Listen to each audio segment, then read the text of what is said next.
Hello जय हिंद दोस्तों, वंदे मातरम। स्वागत है आप सभी का सत्या एक्सीलेंट यूट्यूब चैनल पे। आज की क्लास उन लोगों के लिए जो छात्र आईटीआई के फर्स्ट ईयर के हैं और एम्प्लॉयबिलिटी स्किल से संबंधित मैं आपको यहाँ पर क्वेश्चन यहाँ पर कवर कर रहा हूँ। और आप दोस्तों ध्यान रखिएगा, आप किसी भी ट्रेड के हैं एम्प्लॉयबिलिटी स्किल का जो पेपर आता है सेम आता है, मतलब कि अलग अलग नहीं होता है। तो बहुत ही इंपॉर्टेंट क्वेश्चन आज के टॉपिक में आपको कवर किया हूँ। तो चलिए आज का क्वेश्चन हम शुरू करते हैं। पहला क्वेश्चन है, कंप्यूटर के आविष्कारक कौन है। देखिए दोस्तों, यहाँ पर आपको थोड़ा सा इजी क्वेश्चन लगेगा, लेकिन आप ध्यान रखिएगा यही क्वेश्चन आपको कन्फ्यूजन क्रिएट करते हैं। तो यहाँ पर चार्ल्स बेबेज हमारा सही हो जाता है, जो कि चार्ल्स बेबेज ने आविष्कार किया था कंप्यूटर का। आगे बढ़ते हैं क्वेश्चन नंबर 2 पे। कह रहा है क्वेश्चन कि सबसे पहला कंप्यूटर का नाम क्या था। सबसे पहले कंप्यूटर का नाम क्या था, तो ENIAC अर्थात ENIAC जो था ये पहला कंप्यूटर का नाम था। आगे बढ़ते हैं हम नेक्स्ट क्वेश्चन पे, क्वेश्चन नंबर 3 पे। कह रहा है क्वेश्चन, आधुनिक कंप्यूटर की खोज सर्वप्रथम कब हुई थी। वेरी वेरी इंपॉर्टेंट है दोस्तों। तो देखिए यहाँ पर आपका सही हो जाता है ऑप्शन नंबर सी अर्थात 1946 में हमारा यहाँ पर आधुनिक कंप्यूटर की खोज हुई थी। तो यहाँ पर सी ऑप्शन हमारा क्वेश्चन के अनुसार बिल्कुल करेक्ट आंसर हो जाता है। नेक्स्ट क्वेश्चन पे आते हैं, क्वेश्चन नंबर 4 पे। कह रहा है क्वेश्चन, कंप्यूटर के क्षेत्र में महान क्रांति कब से आई। तो दोस्तों ये आपका 1960 हमारा करेक्ट हो जाएगा, क्योंकि कंप्यूटर के क्षेत्र में जो महान क्रांति आई थी ये 1960 से ही आई थी। तो 1960 से ही इसको जाना जाता है। तो यहाँ पर हमारा सी ऑप्शन बिल्कुल करेक्ट आंसर हो जाता है। क्वेश्चन नंबर 5 पे आते हैं। कह रहा है क्वेश्चन, कंप्यूटर का हिंदी नाम क्या है। वेरी वेरी इंपॉर्टेंट है। देखिए मोबाइल और कंप्यूटर ये दोनों का अक्सर हिंदी नाम पूछा जाता है। तो यहाँ पर मोबाइल का यदि पूछा जाए तो आप षड्यंत्र करेंगे, ठीक है। मोबाइल का जो हिंदी नाम होता है वो षड्यंत्र होता है, लेकिन यहाँ पर कंप्यूटर का पूछा गया तो कंप्यूटर का हम संगणक बोलते हैं। तो यहाँ पर हमारा सही हो जाता है ऑप्शन नंबर जो यहाँ पर भी दिया गया है, ये भी ऑप्शन हमारा बिल्कुल करेक्ट आंसर हो जाता है। कभी कभी मोबाइल का भी पूछ देता है और कभी कभी कंप्यूटर का भी पूछ दिया जाता है। चलिए क्वेश्चन नंबर 6 पे आते हैं। कह रहा है क्वेश्चन कि कंप्यूटर साक्षरता दिवस कब मनाया जाता है। वेरी वेरी इंपॉर्टेंट है। देखिए मैंने आपको बोला था ना कि कुछ क्वेश्चन ऐसे होते हैं जो कि बहुत ही टॉप होते हैं। तो ये जो साक्षरता दिवस मनाया जाता है 2 दिसंबर को मनाया जाता है। तो ऑप्शन नंबर डी यहाँ पर बिल्कुल करेक्ट आंसर हो जाता है हमारा। आइए आगे बढ़ते हैं हम क्वेश्चन नंबर 7 पे। कह रहा है क्वेश्चन, सीपीयू का पूरा नाम क्या है। सभी को मालूम है सीपीयू का जो पूरा नाम होता है सेंट्रल प्रोसेसिंग यूनिट होता है, अर्थात यहाँ पर जो हमारा ऑप्शन में दिया गया है सेंटर, ठीक है, सेंट्रल प्रोसेसिंग यूनिट हमारा करेक्ट आंसर हो जाता है। ऑप्शन नंबर ए हमारा सही हो जाएगा। आइए नेक्स्ट क्वेश्चन पे हम आते हैं, क्वेश्चन नंबर 8 पे। कह रहा है क्वेश्चन, इनमें से कौन सर्च इंजन नहीं है। गूगल, याहू या बैडू या यहाँ पर वॉल्फ अल्फा। तो यहाँ पर हमारा जो सही हो जाता है ये सर्च एंड, जो कि सर्च में नहीं आता वो आपका वॉल्फ फ्रॉम अल्फा जो होता है ये सर्च में नहीं होता। बाकी जो यहाँ पर आपका दिया गया है याहू, गूगल, ये आपका सर्च में आता है। तो यहाँ पर क्वेश्चन के अनुसार हमारा डी ऑप्शन बिल्कुल करेक्ट आंसर हो जाएगा। नेक्स्ट क्वेश्चन पे आते हैं हम क्वेश्चन नंबर 9 पे। कह रहा है क्वेश्चन, निम्न में कौन इनपुट इकाई है। माउस, कीबोर्ड या स्कैनर या इनमें से सभी। तो इनपुट मतलब कि अपने ओर से ग्रहण करता है, ठीक है। आउटपुट मतलब कि बाहर निकालता है। तो यहाँ पर इनपुट करता है मतलब स्कैन, मतलब कोई भी हम बुक ले लें या कोई भी चीज़ है उसको हमको स्कैन करना है तो वो मॉनिटर में सीधे दिखाता है, मतलब कि इनपुट करता है। तो यहाँ पर हम कह देंगे कि स्कैनर जो हो जाएगा हमारा इसमें सही हो जाएगा, इनपुट में आता है, ठीक है। लेकिन यहाँ पर यदि आउटपुट की बात किया जाए तो यहाँ पर आपको आउटपुट में कोई भी नहीं दिया गया है, ठीक है। जैसे कीबोर्ड दिया गया तो ये भी आपका इनपुट में होता है, तो ये माउस भी आपका इनपुट में होता है, इसलिए यहाँ पर हम मारेंगे ऑप्शन नंबर डी, ठीक है। तो यहाँ पर सभी को समझने वाली बात है, जैसे कि कीबोर्ड आपका हो गया तो कीबोर्ड में आप कोई भी टाइपिंग करते हैं तो वो अंदर लेता है और मॉनिटर पर आपका शो करता है, तो ये आपका इनपुट हो गया। और जैसे कि आपका लाउड स्पीकर हो गया, ठीक है। तो लाउड स्पीकर में हम क्या करते हैं, यदि हम मॉनिटर से उसको वॉल्यूम को कम बेसी करते हैं तो उसका क्या होता है, लाउड स्पीकर के अनुसार आवाज़ जो होता है बाहर की तरफ निकलता है, मतलब कि सभी को यह ध्वनि उसकी प्रतीत होती है, सुनाई पड़ती है, तो वो आपका आउटपुट के अंतर्गत आता है। तो यहाँ पर क्वेश्चन के अनुसार हमारा ऑप्शन नंबर डी बिल्कुल करेक्ट आंसर हो जाएगा।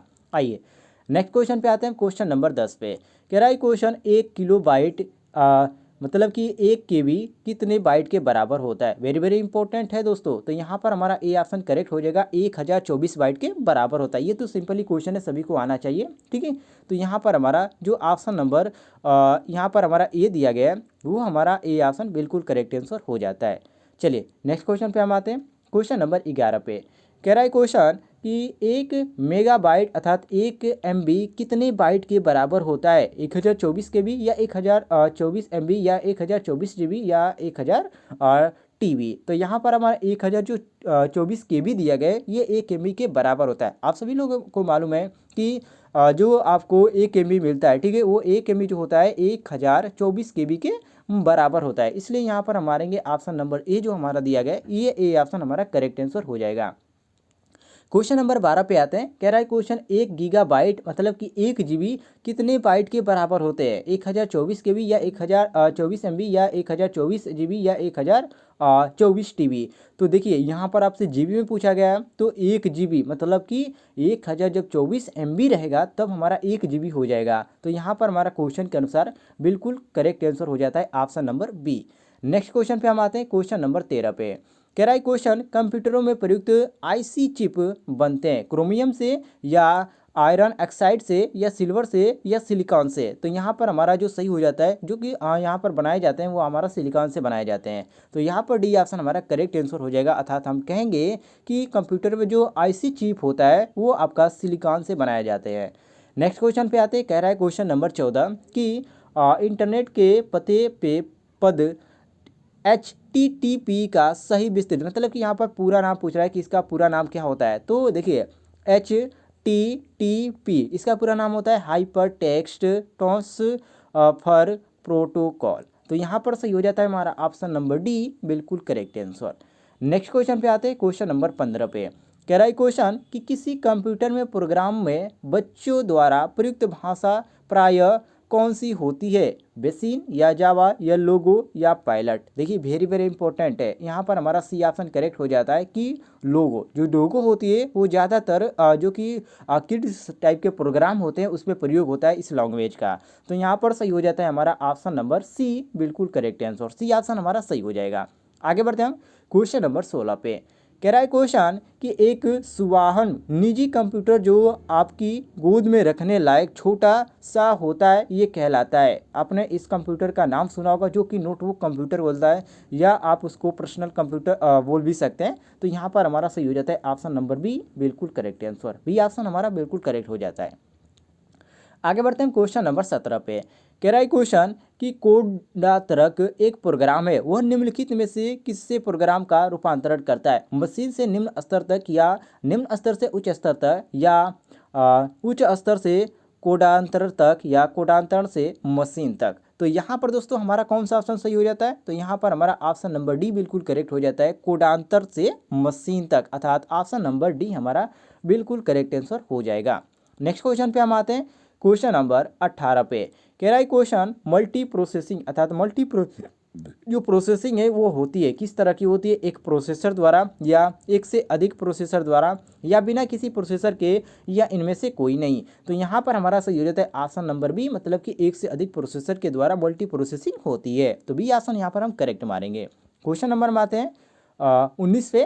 कह रहा है क्वेश्चन निम्नलिखित में से ऑप्टिकल मेमोरी है, ऑप्टिकल मेमोरी का नाम आपने सुना होगा। तो ये जो ऑप्टिकल मेमोरी होती है वो CD-ROM को ही बोला जाता है। तो ये आपका ऑप्शन नंबर जो सी दिया गया है ये हमारा सी ऑप्शन क्वेश्चन के अनुसार बिल्कुल करेक्ट आंसर हो जाता है। आगे बढ़ते हैं क्वेश्चन नंबर 20 पे।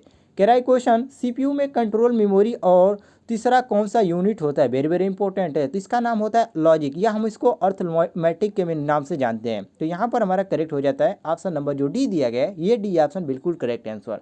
तो दोस्तों आज की वीडियो में इतना ही क्वेश्चन आपको कवर किए गए थे। उम्मीद है आपको ये क्वेश्चन पसंद आए होंगे। यदि आपको किसी भी क्वेश्चन में किसी प्रकार का डाउट होता है तो आप कमेंट बॉक्स में पूछ सकते हैं।